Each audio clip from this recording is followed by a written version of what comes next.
Okay, so let's begin with the second chapter. Chapter का नाम है किंग्स, फार्मर्स एंड टाउन्स. कभी भी किसी भी जगह के सिविलाइजेशन को पढ़ना होता है तो हम जानते हैं कि वहाँ कैसे लोग रूल करते थे, कैसा उनका सोशल स्टेटस रहा होगा और कैसे उनका टैक्सेशन वगैरह आता होगा, कैसे वो मनी अर्न करते होंगे, कैसे वो अपने खाने पीने की व्यवस्था करते होंगे. तो इस चैप्टर में हम यही जानेंगे कि किंग्स कैसे थे, फार्मर्स कैसे थे, उनके टाउन्स कैसे थे. कई सारे डेवलपमेंट्स हुए जैसा कि हमने अभी देखा कि हमारे जो हड़प्पन सिविलाइजेशन था, तो वो हड़प्पन सिविलाइजेशन आपका 2600 BC से लेके 1900 BC तक चला. फिर उसके बाद 1900 BC से लेकर 1500 सालों तक का कोई रिकॉर्ड नहीं है अवेलेबल. ये जो हम किंग्स, फार्मर्स एंड टाउन्स पढ़ने जा रहे हैं, ये 600 BCE से 600 CE तक है, कॉमन एरा तक. तो जैसे कि जो हमने अभी पढ़ा था कि कनिंघम का कंफ्यूजन जो था वो क्यों था, क्योंकि वो सारी की सारी सिचुएशंस, जो भी चीज़ें उसको मिल रही थी, वो इसी एरा के अंदर रख रहा था कि ये 6 सेंचुरी के अराउंड की रही होंगी, जबकि वो उससे भी पहले की थी. तो कनिंघम का वही प्रॉब्लम था कि कनिंघम को, क्योंकि रिकॉर्ड्स यहाँ के स्टेटस से, इस ड्यूरेशन के जो टाइम पीरियड है, ये जो 600 BCE से 600 CE तक का ड्यूरेशन है, इस पीरियड के हमको रिटन टेक्स्ट मिलते हैं, स्कल्पचर्स मिल जाते हैं, तो हम कह सकते हैं कि हाँ, हमारे पास इसका रिटन रिकॉर्ड है. इसीलिए कनिंघम जो भी चीज़ें मिल रही थी वो इसी फेज में रख रहा था, वो मान के चल रहा था कि सारा चीज़ें इसी फेज की हैं, बट एक्चुअली में वो हड़प्पन सिविलाइजेशन की थी.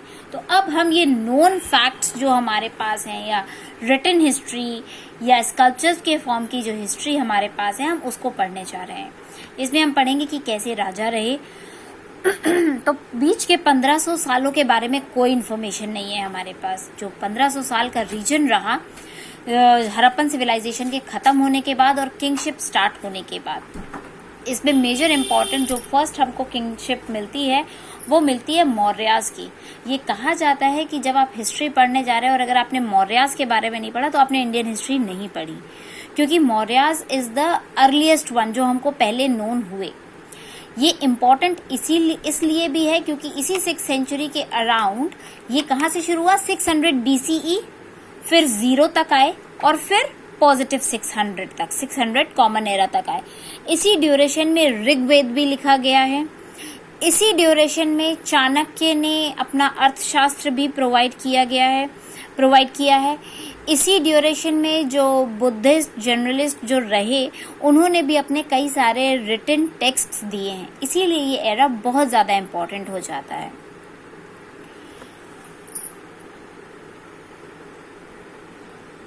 इसी ड्यूरेशन में एग्रीकल्चरल सेटलमेंट्स देखने को मिले, जो अभी आज का हमारा पेनिनसुलर रीजन है हमारी कंट्री का, जो डेक्कन प्लेट्यू वाला रीजन है. और डेक्कन प्लेट्यू अगर हम कहें तो ये हमारा केरला, महाराष्ट्र, तमिलनाडु जो आज की डेट में है, ये सारा का सारा आपका डेक्कन प्लेट्यू में आता है. तो उस डेक्कन प्लेट्यू के रीजन में एग्रीकल्चरल सेटलमेंट्स हमको देखने को मिले थे इंडिया के सब कॉन्टिनेंट में, और नॉर्थ इंडिया में भी हमें एग्रीकल्चरल रीजन देखने को मिला.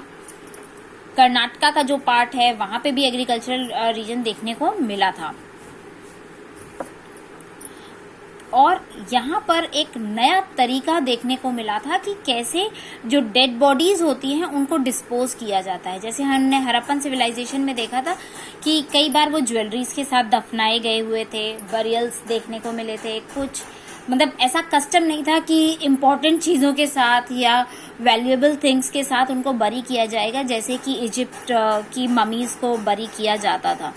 लेकिन हाँ, कुछ डेड बॉडीज जो होती थी, मे बी शायद वो रॉयल्स होते होंगे, जिनके साथ जो कॉस्टली चीज़ें थी, जो वैल्यूएबल थिंग्स थी, वो बरीड पाई गई थी. बट ये प्रैक्टिस नहीं था कि जो भी मरेगा उसके साथ उसका बिलोंगिंग को बरी किया जाएगा.